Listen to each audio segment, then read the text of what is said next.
लोक सहज म्हणतात की स्त्रियांना नुसता पैसे उडवायचा शौक आहे, हे खर्च कर, तो खर्च कर, हा खर्च कर. परंतु कधी तुम्ही समजून घेतलंय का? मग स्त्रिया जर शौक नाही करणार, स्त्रिया जर खर्च नाही करणार, तर तुमचा पैसा खर्च कोण करणार सांगा मला? तुमचा पैसा खर्च कोण करणार? बायकोच ना. मग असं ज्याला रामायणातलं कळत नाही ना, तो सुद्धा बायकोसमोर डायलॉग मारतो की तुम्ही अशा स्त्रिया आहेत की तुमच्यामुळं रामाला वनवास सुद्धा भोगावा लागला. का? तर सीतामातेनं सोन्याचं हिरण मागितलं होतं, हरिण मागितलं होतं, आहे का नाही? मग ज्याला रामायणातलं कळत नाही, कळत नाही, तो सुद्धा आपल्याला बोलून दाखवतो. का?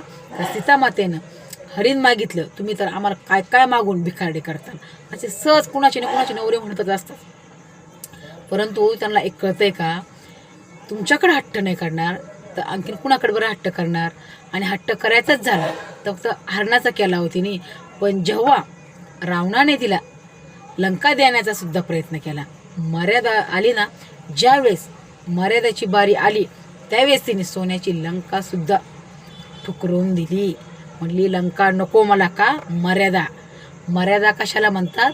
तर रामायणात तुम्ही सीतामातेचं एक्झाम्पल देताना तर सीतामातेचा चरित्र वाचा, तेव्हा तुम्हाला मर्यादा कळेल. मर्यादा म्हणजे काय?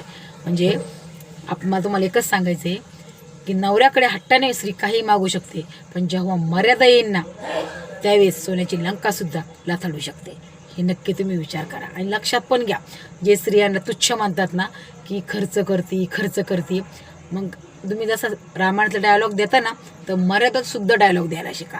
कारण स्त्रीसारखी मर्यादा कुणालाच लक्ष्मण रेखा कुणीच कधी आखली नव्हती, परंतु लक्ष्मणाने स्वतःच्या वहिनीसाठी जी लक्ष्मण रेखा आखली ना, आजसुद्धा कुणी सहज म्हणतं की या लक्ष्मण रेषेच्या बाहेर तू जायचं नाही. म्हणजे ती लक्ष्मण रेषेचं स्थान आजपर्यंत स्त्रियांनी जिवंत सुद्धा ठेवलेलं आहे. आणि मर्यादा कशाला म्हणतात हे सुद्धा सीतामातेचं उदाहरण घेऊन सर्वांनी शिका, तरच रामायणातलं काही उदाहरण द्या स्त्रियांना.